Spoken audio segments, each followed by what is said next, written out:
Assalamualaikum warahmatullahi wabarakatuh. Bertemu lagi di pelajaran Bahasa Indonesia. Minggu lalu kita sudah membahas mengenai teks laporan percobaan. Untuk minggu ini yang kita bahas adalah unsur kebahasaan teks laporan percobaan. Jadi mohon simak baik-baik videonya. Kalimat deklaratif ini sudah kita bahas di minggu lalu. Jadi silahkan kalian tonton videonya agar mengetahui penjelasan mengenai kalimat deklaratif. Berikut juga contohnya. Contohnya sudah kita bahas juga di video yang lalu, jadi silakan tonton videonya juga. Sama dengan kalimat deklaratif, kalimat aktif pasif juga kita sudah bahas di minggu lalu di video sebelumnya. Jadi tonton video sebelumnya. Berikut juga dengan contoh kalimat aktif dan pasif. Silakan kalian tonton video minggu lalu. Kalian bisa mencari di pencarian ini, di akun ini, di channel ini. Bisa kalian cari di video yang berjudul teks laporan percobaan. Yang kita bahas mulai dari kata tugas. Jadi ada 5 yang dalam video ini kita bahas, yaitu preposisi kata depan, konjungsi kata sambung, artikula kata sandang, interjeksi kata seru, dan yang terakhir adalah partikel penegas.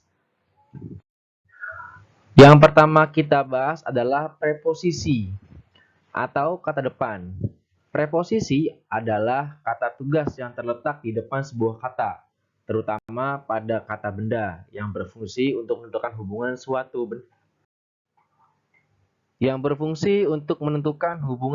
benda, suatu kata, maaf. Contoh, di Jakarta, dari sekolah, ke sawah. Jadi kata depannya adalah di, dari, ke. Nah, saya tegaskan untuk kata di, dari ke dua kata ini jika bertemu dengan tempat, waktu ataupun nama orang itu wajib di spasi, dipisah ya. Dipisah, jangan digabungkan. Tapi kalau menunjukkan kata benda, contoh dibawa. Dibawa itu kata kerja, jadi digabung. Di-nya tidak pakai spasi, dibawa. Tapi kalau menunjukkan kata tempat, waktu atau orang itu wajib dipisah di spasi. Contoh Jakarta, sama dengan ke, kayak sama dengan di tadi. Jadi ke juga dipisah kalau menunjukkan tempat, waktu atau nama orang. Jadi dipisah. Ke atas pun dipisah. Ke atas karena menunjukkan tempat, ya. Tapi kalau menunjukkan kata benda, lalu kata kerja itu digabung, tidak usah pakai spasi, digabungkan. Lalu ada konjungsi atau kata sambung. Konjungsi adalah jenis kata yang berfungsi untuk menghubungkan dua satuan bahasa seperti kata dengan kata, frasa dengan frasa, klausa dengan klausa, kalimat dengan kalimat, ataupun antar paragraf. Contoh ini sudah sering kalian jumpai ya. Dan, jika, bila, kalau, dengan, akan tetapi, dan lain-lain. Jadi banyak contohnya kalimat konjungsi ini. Selanjutnya ada artikula atau kata sandang. Artikula adalah jenis kata yang mendampingi kata atau yang membatasi makna jumlah orang atau benda. Kata sandang atau artikula tidak mengandung suatu arti tapi memiliki fungsi. Fungsi kata sandang. Yang pertama adalah untuk menentukan kata benda. Yang kedua, mensubstansikan suatu kata atau menggantikan suatu kata. Contoh artikula atau kata sandang.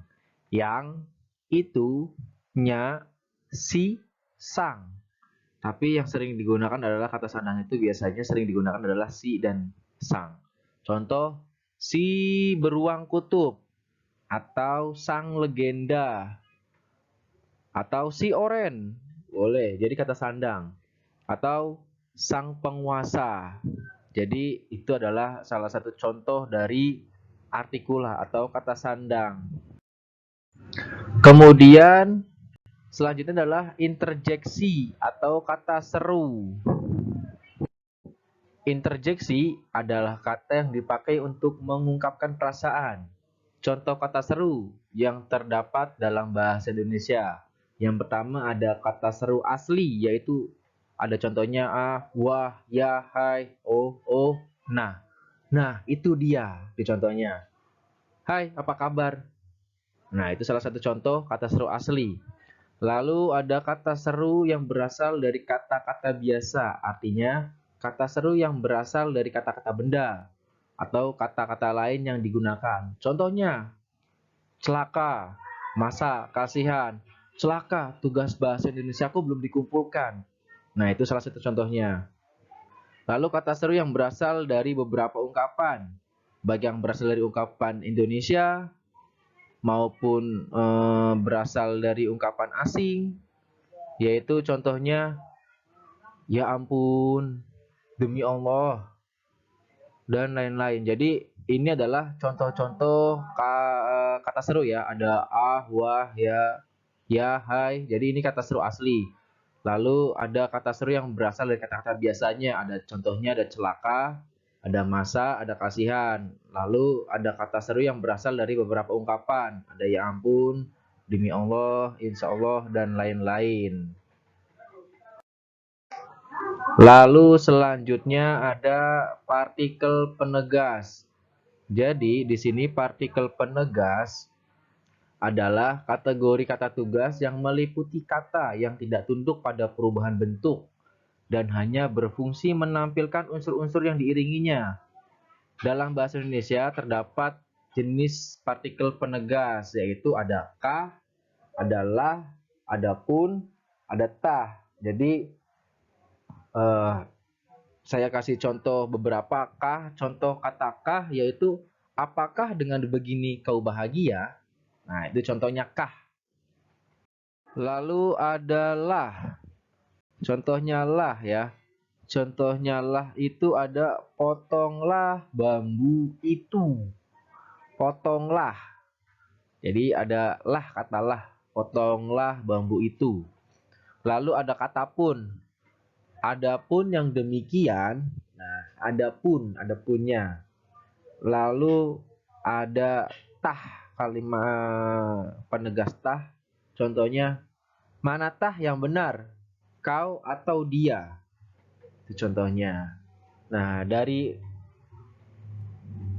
penjelasan ini, adakah yang ingin pertanyakan? Jika ada pertanyaan, silakan kalian pertanyakan melalui kolom komentar atau WhatsApp grup. Untuk tugas minggu ini, yang pertama kalian harus bikin 5 contoh setiap katanya.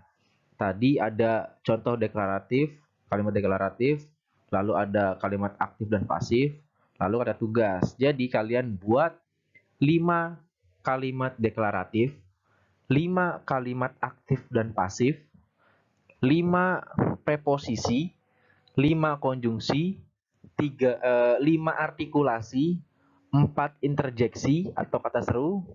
Yang terakhir adalah partikel penegas, 5 ya, 5 partikel penegas. Jadi setiap contoh ada 5. Tulis di buku catatan, setiap lembarnya wajib tulis nama dan kelas.